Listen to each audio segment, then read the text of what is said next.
In a world where modern relationships broadcast every milestone on social media, Amish courtship remains completely secret for 1 to 3 years, with parents officially unaware until engagement. It's not arranged marriage, but a private dating system featuring late night visits and communication focused compatibility testing, producing marriages with divorce rates under 1% compared to modern rates of 40 to 50%. Age and readiness. Courtship begins between ages 16 and 18 when young people reach the community threshold for romantic relationships, a milestone coinciding with Rumspringa when teenagers begin exploring adult social interactions beyond childhood. The age 16 minimum is strictly observed. Dating before this age is inappropriate regardless of maturity because the community believes younger teenagers lack judgment for navigating romantic relationships leading to lifelong marriage. This standard protects young people while establishing clear expectations everyone understands. Average courtship length of 1 to 3 years reflects the seriousness with which Amish approach marriage. Unlike modern dating progressing quickly from attraction to commitment, Amish courtship moves deliberately through seasons of compatibility testing and communication building that sustains marriages through decades. 1 year courtships typically involve couples who've known each other since childhood, while 3 year courtships involve couples from different church districts needing more time building understanding. Marriage ages averaging 22 to 24 for men and 20 to 22 for women balance biological readiness for parenthood with practical readiness for independent households. Men marry later because they need time, accumulating resources, purchasing equipment, establishing skills, or securing land. Women marry younger but not too young, having developed domestic skills and maturity that household management requires. Sunday singings. Singing serve as the primary venue where unmarried young people, ages 16 to 25, gather every 2 to 3 weeks at different homes, creating regular opportunities for the entire unmarried youth population to socialize without parental supervision. Singings begin around 7 or 8 p.m. on Sunday evenings, gathering 30 to 60 unmarried young people in the host family's barn or basement for hymn singing, conversation, and snacks continuing until 10 or 11 p.m. The format is structured yet informal. The group sits on benches arranged in rows, with hymnals for singing traditional hymns in German and Pennsylvania Dutch. Singing alternates with conversation breaks where young people socialize, eat snacks, and gradually pair off into smaller groups or one-on-one conversations. The atmosphere is relaxed rather than pressured. Parental absence is the defining feature. Parents deliberately leave or stay in distant rooms, trusting young people to self-regulate without adult supervision. This creates social space where romantic interest develops naturally without awkwardness of parental observation. The 30 to 60 participants represent most unmarried young people within a church district, creating a dating pool substantial enough to allow choice, but limited enough that everyone knows everyone else's family background and character. This familiarity eliminates uncertainty, characterizing modern dating where people know almost nothing about potential partners. Secret courting begins. Courtship invitation happens through the simple question, "Can I take you home?" asked quietly as singing ends. The young man approaches the girl he's interested in and asks permission to drive her home, the universal signal he wants to begin courting. The first buggy ride lasts 30 to 60 minutes, providing the first extended private conversation where both assess whether to continue seeing each other. The darkness, rhythmic horse hooves, and relative privacy create an environment conducive to conversation that's simultaneously intimate and safe. Relationship secrecy begins immediately and continues until engagement. Neither party tells parents, siblings, or extended family. Friends might suspect based on who leaves together, but couples don't publicly acknowledge dating status. This privacy is cultural norm rather than rebellion. Parents expect privacy, and young people understand this expectation as appropriate. The visiting pattern establishes itself after the first buggy ride if both want to continue. The young man asks when he can visit again, and they agree on a night usually midweek when he'll come to her house. Visits happen 1 to 2 times weekly at courtship beginning, sometimes increasing to 3 times weekly as engagement approaches. Late night visits. The late night visiting system represents the most distinctive aspect of Amish courtship.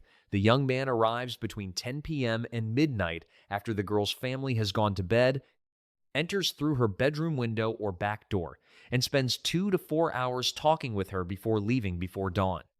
Arrival timing ensures privacy by occurring after parents and siblings are asleep. The young man parks his buggy quietly near the house, often behind a barn to avoid noise waking the household.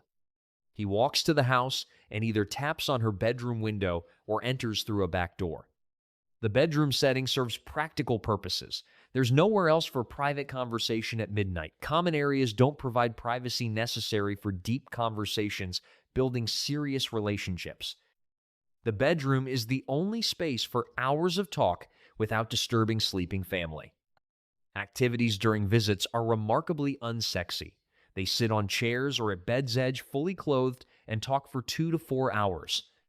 Conversations cover topics crucial for marriage compatibility, how many children to have, typically 6 to 8 desired, farm management philosophy, church standards, relationships with extended family, financial goals, and countless practical matters determining whether marriage will thrive. Physical intimacy limits are strictly observed, with hand-holding generally accepted but kissing often discouraged until engagement and anything beyond considered completely inappropriate. This restraint is internally motivated by religious conviction and community standards both understand and accept. Departure happens before dawn, typically between 4 and 5 a.m., ensuring the young man leaves before the household wakes. He returns home, cares for morning animals if on a farm, and functions on 4 to 6 hours of sleep while maintaining the secret. Parental awareness is the system's open secret. Parents know perfectly well their children are courting the late-night buggy traffic, and tired teenagers make knowledge unavoidable. But the cultural agreement is that parents don't officially know until told, maintaining privacy while parents maintain plausible deniability. Bundling tradition. The bundling practice represents the most controversial and least understood aspect of some Amish courtship traditions. The couple lies on the bed fully clothed while talking, sometimes with a bundling board or rolled blanket placed between them, creating physical barrier, emphasizing the separation maintained despite sharing sleeping space. The historical context helps understanding. Bundling originated in colonial America and European cultures where heating was expensive and private space was scarce. Allowing courting couples to lie on a bed while talking provided the only warm private space for winter courtship, while the physical barriers and full clothing maintained the propriety that community standards required. The practice continued in some conservative Amish communities because it served the same practical purposes, providing private conversation space during cold months without requiring the expensive heating of additional rooms. The modern practice varies dramatically by community. Some conservative orders maintain bundling as acceptable courtship practice with strict rules about clothing and barriers. Most progressive communities discontinued it decades ago, considering it unnecessary given modern housing, providing adequate private conversation spaces without bedroom sharing. Many communities fall between these extremes, with bundling neither officially sanctioned nor explicitly forbidden. Couples might practice it privately, while the community neither endorses nor condemns. The trust element is central to understanding bundling's cultural logic. The system assumes young people raised in the faith, with strong community ties and clear marriage intentions, will maintain appropriate boundaries even in circumstances where those boundaries could easily be violated. The remarkably low rates of premarital pregnancy across Amish communities suggest this trust is generally well placed, though failures occasionally occur as they would in any human system. Getting to know each other. The courtship's real work happens through hundreds of hours of conversation during those late-night visits, occasional daytime meetings at neutral locations, and letters exchanged between visits when couples are separated by distance or schedule. The faith discussions establish whether both parties share compatible understandings of religious conviction and church standards.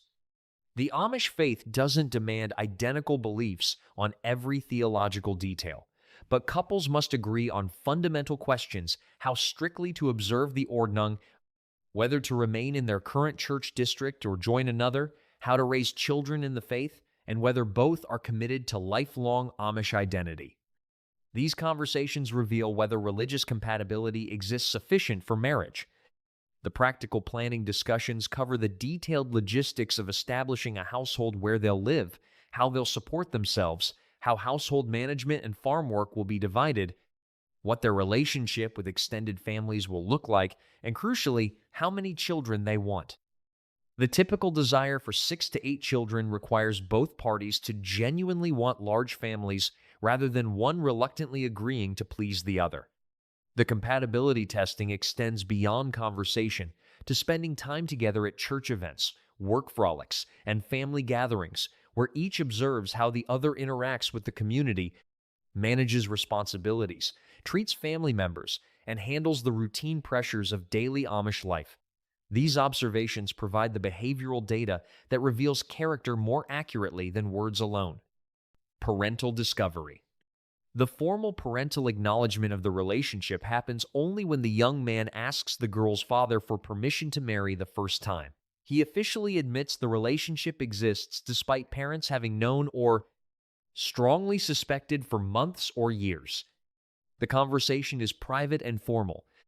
The young man visits the girl's father usually on a weekday evening when he can speak privately and states his intention to marry the daughter and his request for the father's blessing. This conversation isn't truly asking permission since the couple has already decided to marry. It's showing respect for parental authority and beginning the formal process of joining two families through marriage. The father's response typically involves questions about the young man's ability to support a family, whether he has land secured, equipment purchased, trade skills established, or other means of generating the income necessary to sustain a household. The father might also discuss the daughter's readiness for marriage and household management, creating the first extended conversation between the man and his prospective father-in-law about the practical realities of the marriage being contemplated. The mother's conversation with the daughter happens separately, typically after the father has blessed the engagement. The mother asks whether her daughter is certain about the decision, whether she understands what marriage requires, and whether she's ready for the responsibilities of household management and child rearing that will define her adult life.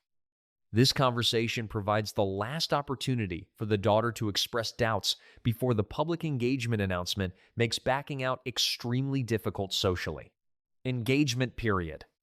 The engagement lasting 2 to 4 months between the formal announcement and the wedding serves multiple purposes, completing house preparation, building necessary furniture, organizing the massive community wedding, and providing time for the premarital counseling that church leadership conducts.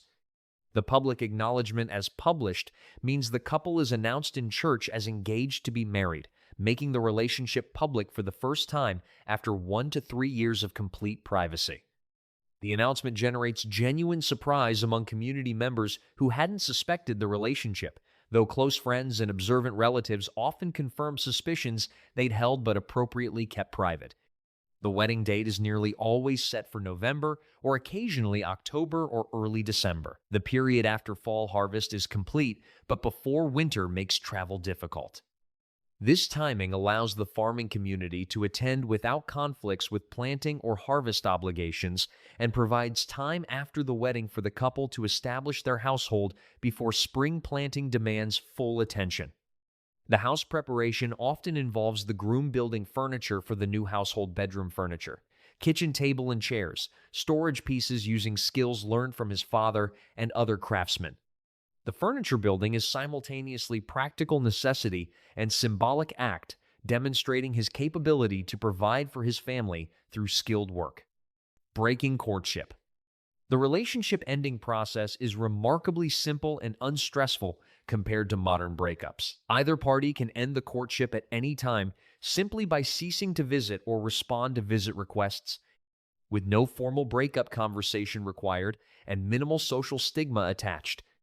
The decision to stop courting might result from discovered incompatibility on crucial issues, attraction to someone else, family obligations preventing marriage at the contemplated time, or simply the recognition that the relationship isn't developing the depth necessary for lifelong commitment.